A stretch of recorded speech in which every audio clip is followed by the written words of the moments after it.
Hi yogis, welcome back to another episode of RunYogi Diaries. This is your host Santosh Shiva.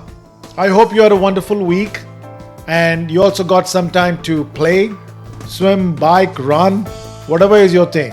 Every week I bring you conversations with people who are on a journey of well-being and endurance. I hope they spark some possibility in you, leave you with some tips and perhaps some inspiration to perspire. If you like this channel, consider subscribing to it, hit like if you like this video, and leave your comments below and let us know what you think. This episode is also available on all major podcast platforms if audio is your thing. In the house today is someone who defies aging, someone who's been running for over 40 years. She epitomizes living in joy. At 75, she still runs 30 miles a week and completes half marathons routinely. We get behind the scenes on how she does it all and why. Let's welcome Shirley Shean. Hey Shirley, welcome to RunYogi Diaries. I feel welcomed. Thank you. Thanks for being here. You've been a runner and a fit athlete for a long time, so we have a lot to learn about and hear about from your journey. But before that, maybe I'll let you do a quick personal introduction, and then we'll jump in. Okay, well, I am Shirley Shean. I have lived in the Bay Area since 1970. I have lived in this condo, my little condo, for almost 40 years. And I've been retired for 11 years, and that's been phenomenal. So I am healthy, 75-year-old, and just I guess one of my favorite words is joie de vivre, and I feel like I have it in my life, and I'm fortunate. Nice. Is that French? It is. I guess It is. it is French. We'll get Do you back to speak that. French? No. All right. And you've been retired for 11 years. Wow. When I grow up, that's what I want to do. Mhm. Like what you're doing, leading an active, healthy life and without the stress of, work and job and 9 to 5 and all that stuff. What did you do before you retired? I worked for an insurance company the last 17 years, Fireman's Fund, Hmm. and handled litigation claims and hazardous waste environmental claims. So it was very Nice. challenging, and I was very happy to leave it behind and retire. Nice. Absolutely. Beautiful. All right. Hey, so here we are to talk about your running journey, your fitness journey. And so maybe we should do a bit of a flashback. And in your case, it would be a flashback almost 40 years back, right? Because you've been at it for a while. So how did it all start? I mean, were you someone who were always athletic or, give us a sense. How did it all start? Well, when I moved from the Marin County to my condo in Contra Costa, I it was in the late the early 80s, and I also started working in San Francisco. And so I commuted on BART, but I met a friend by the name of Karen. And Karen and I started running together.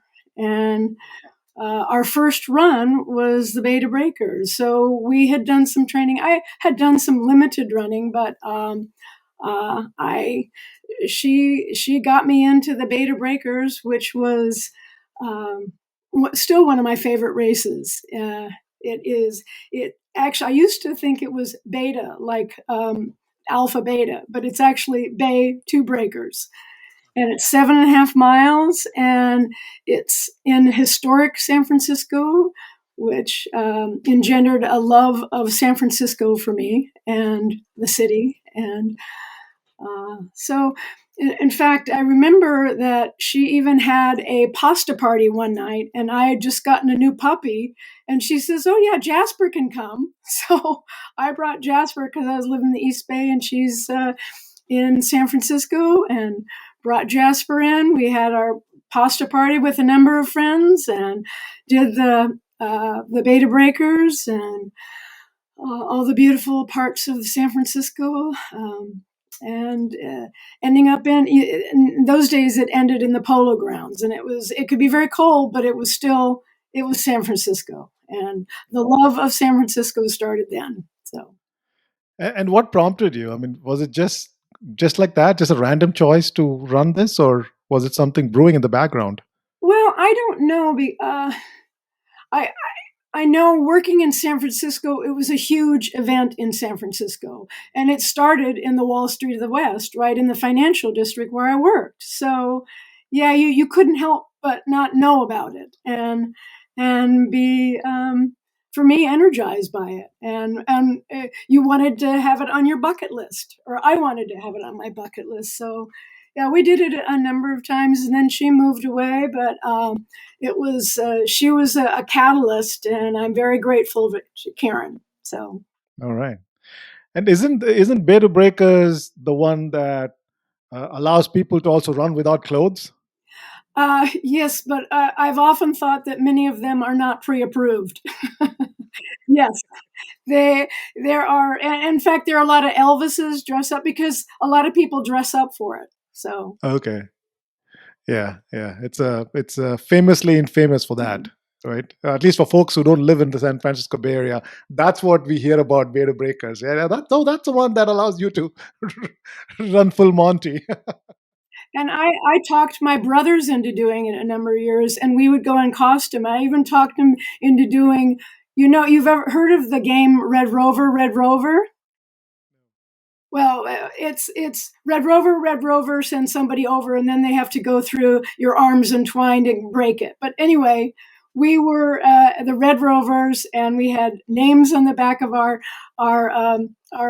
backs, and then people, when they passed us, they would have to say Red Rover, may we pass through. So, but there's All been a right. number of costumes along the way. It's been a lot of fun. And that's like early '80s, right? And Yes. so you've probably seen the running scene evolve over so many years. But back then, was running like was it even a thing the way it is today? I mean, now you have like 10 millions of people out No, there they didn't running. have the bazillion types of shoes and all that. You just went to the store and got one type of shoe, and you didn't have to worry about style or otherwise. You wanted comfort. So. Yeah, simpler days. And then what happened? So you did the Beru Breaker, and did you kind of continue to push and do longer distances, or did you want to go faster? What was it like for you? Well, as a matter of fact, one of the catalysts for that was one of my friends on a softball team, Amy. And we would go to softball practice, and we would always be the fastest. And she was like 10, 15 years younger than me. So anyway, but she approached me one time and said, we're the fastest on this team. We should do a half marathon. So it was amazing. So that was a unique and wonderful friendship, and I'm still friends with her to this day. But what happened was we trained for a half marathon in 1987. That's when we started for that, and the half marathon. And I will tell you that when we did our first 10 miles, we were so darn proud. We wanted to wear a sandwich board sign saying we had just done 10 miles. So then we do the San Francisco half marathon, and then she has an opportunity to move to Hawaii and do some house sitting and some other, actually, she ended up getting her master's degree over there, but she had an opportunity to move there in early 88. So she did that. And that's when I refer to the time when I started getting poison pen letters from her. What that was is she had hooked up with a marathon clinic in Honolulu, and she wanted me to do the December 10th, coincidentally, 33 years from today, half marathon, or the marathon. And I resisted, and then I fractured a finger. So that was in the spring of '88. But the finger healed. And I finally decided this is an adventure. This is an opportunity, and I have to do it. So I found a marathon training schedule, and I didn't have any buddies to train with, so I trained on my own. But I'm a pretty disciplined person, and I was looking forward to this, and I wanted to be able to sustain and to finish the race. So I did that, and I got my tickets and arrived, and we had the early 5:30 start of the race because it gets very hot there. So, but it was an incredible experience, and it also moved me to a point where you don't know who's going to motivate you or who you're motivating. At mile 20, I told Amy and Jenny that I couldn't talk anymore. I was done. I was just going to finish the race. And then I felt like they were a shoulder ahead of me, and I was trying to keep up with them that last 6 miles. And I was, gosh darn, not going to let them get ahead of me. When I told them after the race that they pulled me along, they said, "Oh no, you pulled us along." So it's unique perspective. I thought they were pulling me along, and they believed I was pulling them along. So I guess the message there is keep on running. Yeah. You've got it. You never know who you are pulling or Oh, and there inspiring, was a right? really interesting part of the Honolulu Marathon at that time. 50% of the people that were signed up for it were from Japan. And they had a T-shirt or otherwise exchange in Kapiolani Park. And Amy had already told me that this was so popular that I should bring my Beta Breakers T-shirts, and that would be able to get me something that was pretty valuable to the Japanese. So I have a little kimono that is like a night shirt that is amazing that I still have to this day. And Wow. I was able to barter to get that. Everybody had their little loot in a little pile, and you'd carry on to look at other people's loot and bring your loot and try and get what you could get. And it was really fun. Awesome. And how was the marathon itself from a running experience? Was it uncomfortable Um, from going from a half marathon all the way to a 26.2? well, you know what's interesting is I did it in 4.5 hours, and we stopped at bathrooms along the way because I didn't know how long it was going to take, and we took our time, and I think we speeded up more towards the end. But it was a great experience, and I loved the whole route. It was beautiful. I will tell you Awesome. that I was uh, told when I was training that along the course there would be Mai Tais along the course, and that was a lie. And even if there were, I would not have consumed them because my overriding goal was to finish feeling good, and I wasn't going to have anything to jeopardize that. So. Yeah. And then what happened? So you did the first marathon, and did you just sign up for the next one immediately, or did you take some time Um, off? that leads me to somebody else that motivated me, and that was Hmm. my cousin Steve. I did the marathon in '88, and at the time he was living in St. Paul, Minnesota. He's my Kansas cousin, so Hmm. I'm my Kansas cousin. So he heard about me doing the marathon, so he started doing a lot of marathons, and then we kept in touch, and then he was really pretty fast, but we decided, or he offered to do a number of marathons with me and help pace me so that I can qualify for Boston. So that was huge. So I think it was 1997. or 96, I did Grandma's in Duluth. And that was phenomenal, a point to point along the shore. And it was gorgeous. And I didn't make the cutoff then because I'd had like a couple months earlier, a month with plantar fasciitis. So it inhibited or it held back on my training. But the following year, I went to Twin Cities, and that was a great race with Steve to flat but beautiful and lots of lakes. And I came in a couple minutes under 4 hours, which was enough to qualify. And in 1998, I did my first Boston. And Wow. So like in about 10 years, you went from yes, yeah. a 4:30 to a sub 4, right? And qualified for a marathon. I mean, a Boston. And I mean, Boston timings have been shrinking Oh, I in know. the years, right? It may have been harder for me to qualify. Yeah. But there were less people. It wasn't. I mean, yeah.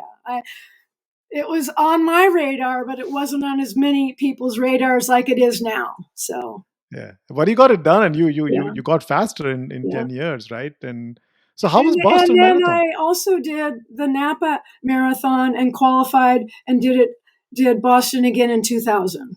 So Wow. So how was the first experience running Boston? How was that for you? it was one of the best running experiences of my life. I loved that we were bussed out to what they call the athletes' village. That made me feel good. I didn't love the weather because I am cold phobic, but I love the camaraderie. It was. I remember it being kind of not somber, but a quiet. People were just kind of preparing, and it wasn't a lot of roughhousing, or it wasn't. It was just a calming experience. The Hmm. one thing that frustrated me is I wanted to do it in under 4 hours. And when I started from my corral, I was like almost 2 minutes because it took a while to get to the start from the corral. It was almost 2 minutes. But uh, the Heartbreak Hill was going to get me anyway. So I managed to make it up by Wellesley, and I was on my target of 9 minutes. But the Heartbreak Hill, which is it's like a couple miles of uphill. But the good thing for both the marathons, Boston marathons, is my brother was able to be a rabbit and join me at Wellesley and run with me the whole way. And I also remember at Wellesley that a woman yelled out to me, "You'll remember this race for the rest of your life." And indeed, I do. And it was phenomenal. So, Wow. And I guess back in the late '80s and all the way up to late '90s, I'm assuming that the women participation was just about beginning to increase, right? It was not like maybe when you started, it was not like it wasn't the most popular thing for women to go out and run marathons, correct? Is that is that a fair thing to say? to tell you the truth, I didn't notice the number of women that were running. I was just happy I qualified, so I can't really comment on that.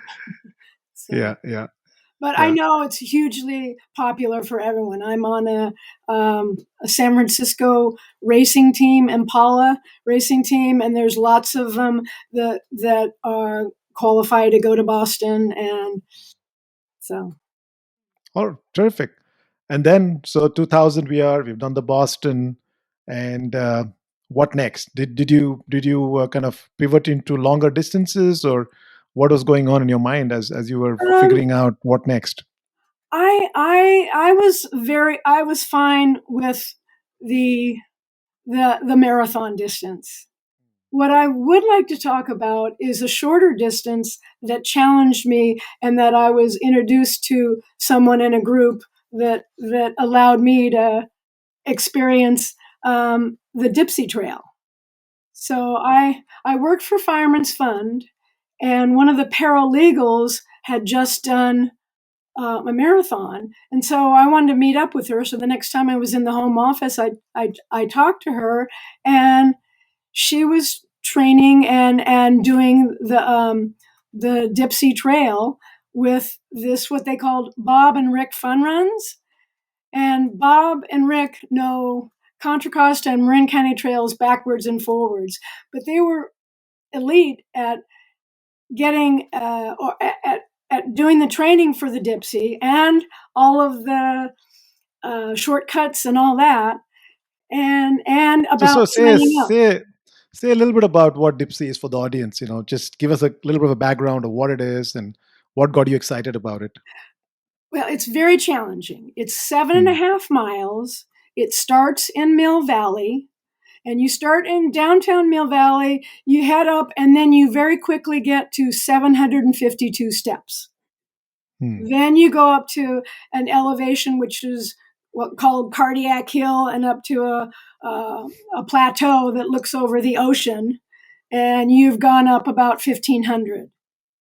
And then Okay. you go the last 2.5 miles into Stinson Beach. So it's a point to point, but it's Okay. very challenging and exquisitely beautiful and hard to get into the Dipsea. They only allow 1,500 people, and you have to be Hmm. either invitational, buy in, have the first 750 of the sign up,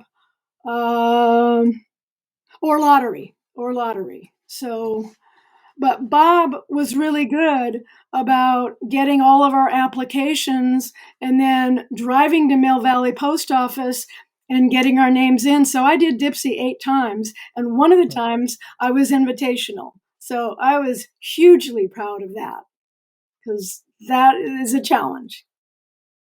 So you get invited based on your past performance. Is that how it is? I got invitational based on one performance that Hmm. qualified me uh, crossing the finish line. And by the way, Dipsea is one of the few races that is, uh, you have various starts based on your age and sex. Hmm. So at age 75, I would get a huge head start, like about 15 minutes head start. So, and if you're younger kids, you get a head start.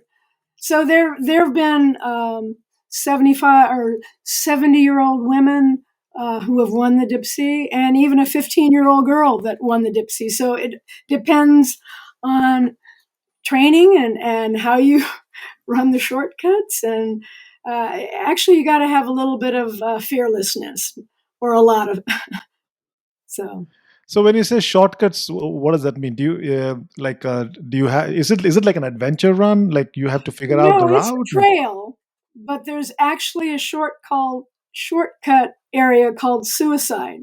So Hmm. if you don't take Suicide, which is really like, um, there were times when I took the shortcut where I thought I was going to be on my bum. I managed to stay upright, but some Okay. people end up on your bum. And if you don't do the shortcut, it's a longer route. You have to go around and down. So, Hmm. and Bob knew a lot of the shortcuts. So he was able to show us some of the shortcuts, which were legal. Okay. So it's almost like it's not just a prescribed route that everybody just runs. If you have the smarts or if you know the route, you can take a detour and still get ahead, No, right? It's a you different don't call format. it a detour. No, detour sounds fishy. So just shortcuts that were authorized, and they do have people along the route, so that monitor it. So So it's a different kind of a race, yeah, it's right? handicapped, is what you'd say, how it starts off. So Okay. yeah. Okay. Interesting. Terrific. Then, so this is like in the mid 2000s, and you're running Dipsea, you're running marathons. Did you continue running marathons every year, or? I did 8 marathons. Okay, So, okay, and the last marathon I did was in Los Angeles, where I grew up, and so I ran from the ballpark to the ocean, and I thought that was epic. And um, that one was that was my most challenging marathon because I got a little cold before I started. So I didn't feel so good. And took me the longest, understandably, because I'm not feeling good, but I'm going to finish it. So, What year was that? um, that was maybe 10 years ago, 15 years 10 years ago. ago. It's been a while. I'm doing a lot of half marathons, and I'm very happy with that on my calendar. I will not be putting a marathon on my calendar. So you did your last marathon when you were in your mid 60s, right? It was 10 years ago. And you've been at it, you've been running, and you've been running running half marathons is not a joke. It's not to be taken lightly.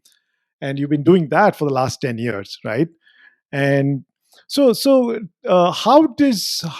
have you kept yourself healthy, and injury free? Because that's for a lot of people who are, aging, beyond their 55s, mid 50s. One of the biggest concerns is, how do I keep myself injury free? Or how have you tackled that? Well, I guess I understand that there are going to be injuries. Mm. So I don't know if you can, as a runner, be injury free. But I think the important thing is, when you are injured, to pay attention. When I had my plantar fasciitis, I went to the clinic, and there were 17 of us in the clinic. And the doctor said, if you do everything I say and follow the instructions and do the stretching exercises, most of you are going to be fine. So I did. I was religious. I bought the orthotics. I did not go barefoot for 2 years. So, and part of that I learned from my dad. And the Honolulu Marathon, that was his birthday, December 10th. Today he would have been 100 years old. He died 6 years ago. But I learned it from my dad. I went down when he was 80 years old. He had just had a knee replacement. And when he was given all the instructions and the physical therapist came, he was religious in doing all of the exercises. And I knew that was crucial, particularly when I fractured my wrist and they had to put a rod in. I knew my right major hand, if I didn't do all the exercises, I was not going to get back. So I had a booklet, and I wrote down every exercise I did, the number of times I did it. And How did you break your hand? Was it in running? It was running in the Oakland Hills, and it was on a flat area, just a little something. I went down hard, and they ambulanced me from Berkeley to Walnut Creek, and it was that was my hardest injury, and that was 2012. So that I just want to call out that some gold there, right? In terms of taking care of yourself diligently, and maybe almost, proactively, is a key to staying active throughout. It's not like you're going to be injury free. You will have injuries, but I think what you're saying from your wisdom is that when you see a little bit of niggling pain or something, go attack it, get it, Right. pamper it, heal it, so it doesn't become worse, right? That's really what's been your approach. Right. I had a piriformis strain couple times last year, and it came back, and I've been going to a chiropractor. I've been doing my exercises, and it's but I have a woman I'm working out with. She's got a group that she's fantastic, Mary Welton, and I have to pay attention, and I'm not doing burpees right now because I don't want to do the pivot off of that piriformis, which is the under the right hip. So I still have to pay attention to that, but I can run fine, and I think I'm 95% still going to the chiropractor, but like once every 4 weeks. So it's crucial. And I also want to say that what I fell in love with 4 years ago, and I had no idea, was a fitness, weight training and Mhm. core training. Hmm. And it was also a sisterhood. It was a women's gym, and she created an environment of everybody works together, everybody supports each other, and my core strength has improved significantly. And I always knew as a runner that I needed something besides running, so Hmm. I that's been a fabulous addition to my head strength, heart strength, and core strength. Yeah, makes sense. That makes a lot of sense. And what about motivation? Have you ever had to deal with? You've been at it for this long, right? Have you ever had to deal with lack of motivation and the days where, oh gosh, why am I doing this, kind of a deal? How do you? Well, I have, however, I have a lot of running buddies, and Hmm. in the last 5 years with this Kaya, I've met Kaya Fit and Mary Welton. I've met a lot of runners, and so we have routines. We run 4 times a week, and so we keep each other motivated. Yeah. So you don't feel like you want to miss out. And it's not just that you don't want to miss out on something. So Yeah. So how many miles do you run in a week nowadays? probably 25 to 30. And Wow, that's amazing. so That's amazing, guys. At 75, being able to do 25 to 30 miles, I don't think you can ask for anything more. That's pure bliss, yeah, right? I think, I always think that as a runner, it's almost like a blessing. It's like, hey, I run because I can, yeah. because my body works, Mhm. and so at 75, being able to do that, that's a super blessing. It's just, Yeah. you could have all the money in the world, you could have all the wealth in the world, but if your body is not functioning, man, so it's a blessing. So awesome. That's terrific. Well, and when I was working out with Mary Welton in a group, and they were celebrating my 75th birthday, they said, "Well, what do you attribute it to?" And it was the sisterhood, and I'm just fortunate to be out there. And Hmm. I everybody goes through problems, and there were a number of years when I was not ready to run or ready to have that, but runner's high is there, and Hmm. I'm just fortunate to run. And I also said I didn't know I could be this happy, and Hmm. it's pretty cool to feel to have health, have a running group, have exercise. Those runners high is legitimate. So Yeah. and a sisterhood and folks that you run with are it's really important. Yeah. What about nutrition? Have you had to change that over the years? I know. I mean, because there's been so much more literature around nutrition Mhm. for athletes and recreational athletes. So, have you had to kind of change that over the years?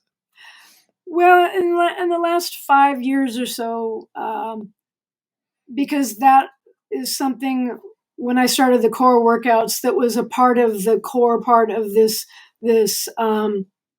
workout place is Mm. nutrition, and it's really the first time I had it discussed often. I've been pretty good about my diet, but this made me more vigilant, more focused on protein and less Mm. carbs, and um, I have more fruit. I'm still working on the vegetables. That seems to be harder for me to throw in, but I know that's really important. But I have my protein and less carbs and Okay. So a nothing, lot, nothing a exotic. lot of fruit. So I'm eating a lot Yeah. more fruit because that seems to be something that I enjoy more. So Yeah. And what about supplementation? Do you do supplementation Uh, of like I just take the vitamins that vitamins? are Yeah, necessary. Um, so right. So that's so nothing very exotic. Keep it simple. You know, eat light, eat healthy good proteins, right. low on sugar. That's what Yes, I'm yeah, hearing. And that's a huge deduction.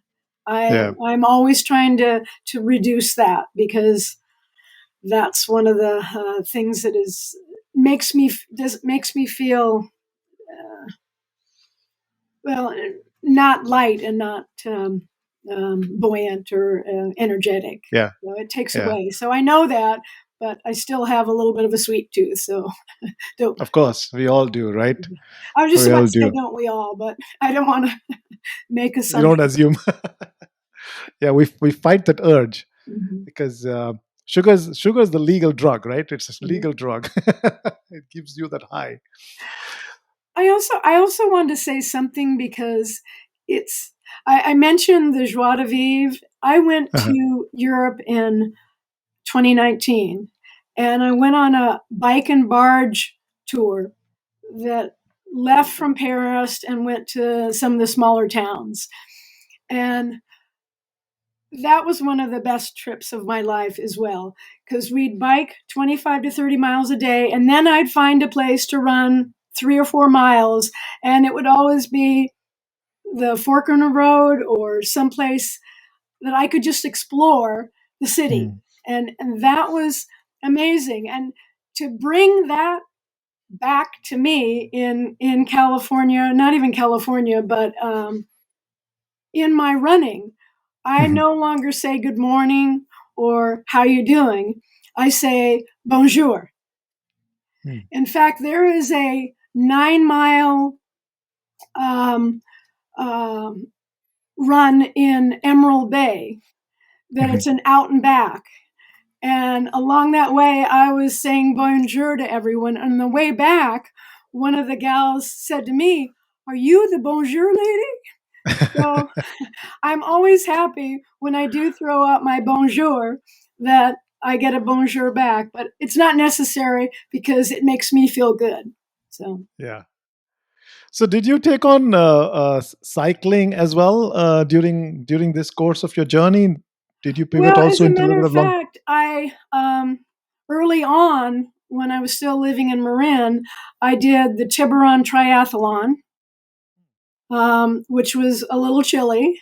And then my brother and I did in 1993 the Tin Man, which is a quarter of an Ironman. And that was very fun.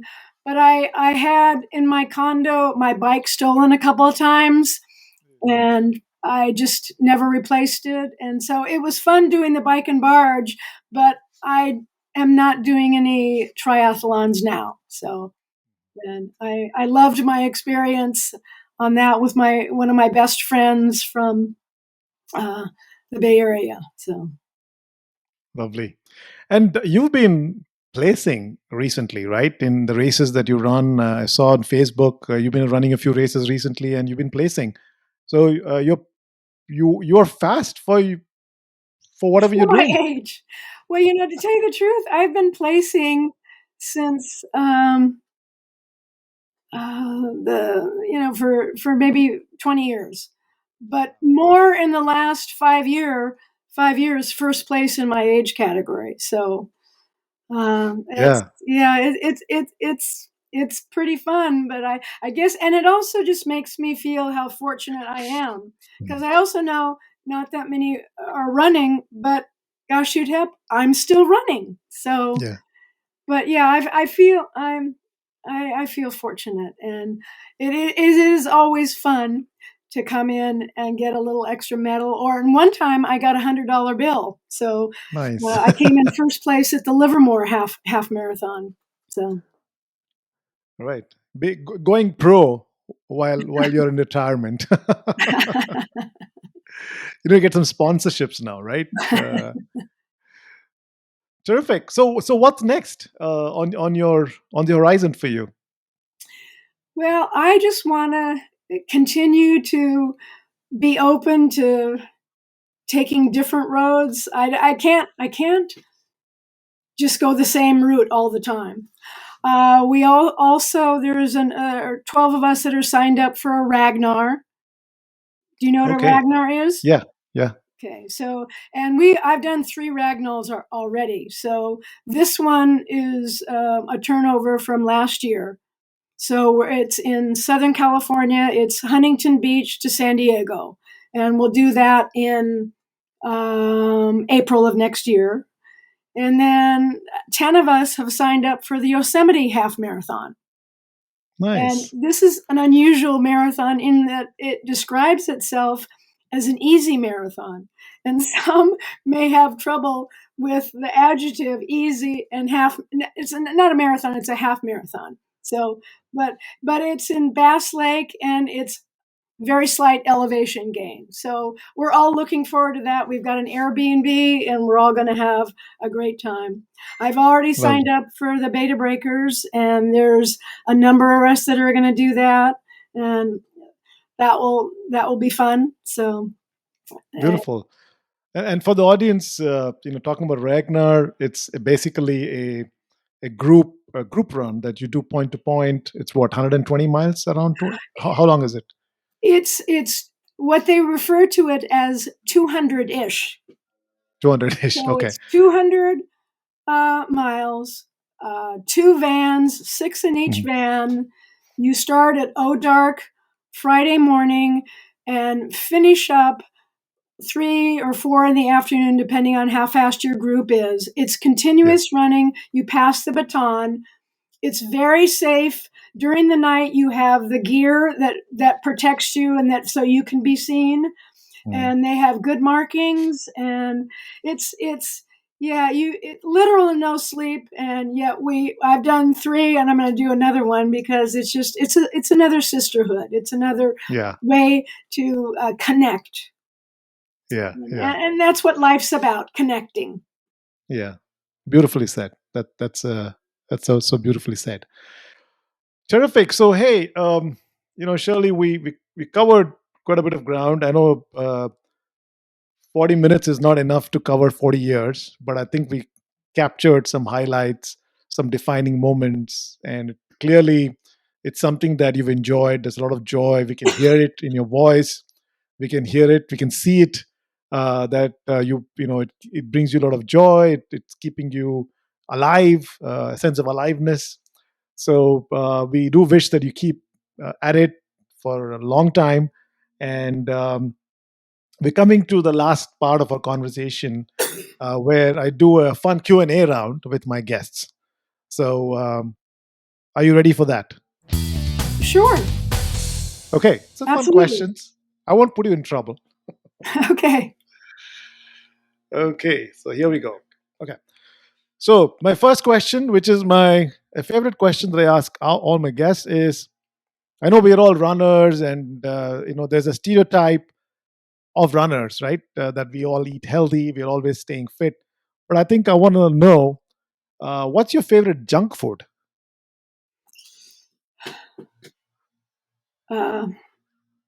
Something you indulge in. Something chocolate.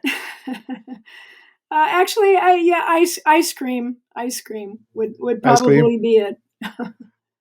And that would be an I indulgence. throw in a few cookies here and there. I'm my dad's daughter. Yeah. It's just coming. I think the list is getting longer. I can keep it at that. So yeah, no, I try and limit them, and yeah, I've got cookies in the cabinet now. They're blonde Oreos, and 4 for 140 calories. They're really thin, so I like it satisfies a little bit of my sweet tooth.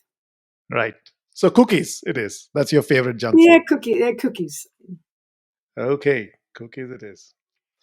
Okay, a book that's inspired you in your journey, or a person. If you're not much of a person who reads too much, then a person my or a most movie. recent inspired runner is Camilla Badowski. She, I met her through my workout group, and we connected because She likes taking the road less traveled. She likes being spontaneous. She likes signing up for crazy races, and she likes going up hills, and I like going up hills. So yeah, so she's been an inspiration. Camilla. Okay. Do you enjoy music? I do. In Okay. fact, I remember now that one of the races I had, a lot of the races, the Beta Breakers, the Wharf to Wharf, they all have music along the way, and sometimes ABBA, sometimes Jimmy Buffett. So yeah, I go with the. I went to Europe in 1974 and was introduced to ABBA, and they are one of my favorite groups. Okay. Actually, that was my question. What is your favorite genre of music? So it seems like It'd be it's that group, ABBA. Jimmy Buffett. I mean, it's the type of music where you can't keep sitting; you've got to stand up and dance. Yeah. So, All right. Mamma Mia. Sorry? Well, ABBA, Mamma Mia. Mamma Mia. Go ahead. Yeah. No, the next question. What do you prefer, sunrise or sunset? Mornings. Sunrise Mornings, person. absolutely. I will go to bed early because I can't wait to get up early and get a run or get the day on or start reading or yeah. So All right. absolutely, I've been a morning person. And last question. So if we decided to make a movie of your life, A, what genre would you put that movie in? And B, who would you like to play your role? Which actor? So one of my favorite, I don't know if this is the exact answer to your question. One of my favorite movies is Serendipity. And I believe Okay. in serendipity. And there's been a number of times when that has happened in my life. It's just been rewarding. Um, uh, One of my favorite actresses is Kate Beckinsale. So I think she could do. She doesn't have the blondish hair, but I think she would be. I've always liked. Well, and she was in Serendipity, so I rest my case. Okay, so she's the one you'd like to play you. And so Serendipity was what? Drama? What genre of movie would that Oh, it be? was love story. Love story. Okay, romance. Rom-com. Yeah, Rom-com. yeah. That's All right. my yeah. That's your thing. All right. Great. So, hey, thanks for being a sport. We learned a few more things in the process about you. So, we're coming to an end of this conversation and uh, want to bit of wrap up here. I want to give you the last word. Any message for our audience? Keep moving. Yeah, keep moving, and don't be afraid to take a side road, a fork in the road, and Mm, be open. Yeah, that was one of my words of the year. Be open. Be open to adventure. lovely. Be open to adventure. That's beautiful. Love that. And clearly, your life is testimonial for that. All right, Shirley, I really appreciate you sharing your life and wisdom here with us. Wish you continued health and success in your running journey. We'll keep an eye on your adventure. Let you go out and enjoy the rest of the evening. I'll let you go. Thanks a lot. All right. Thank you. Bye bye.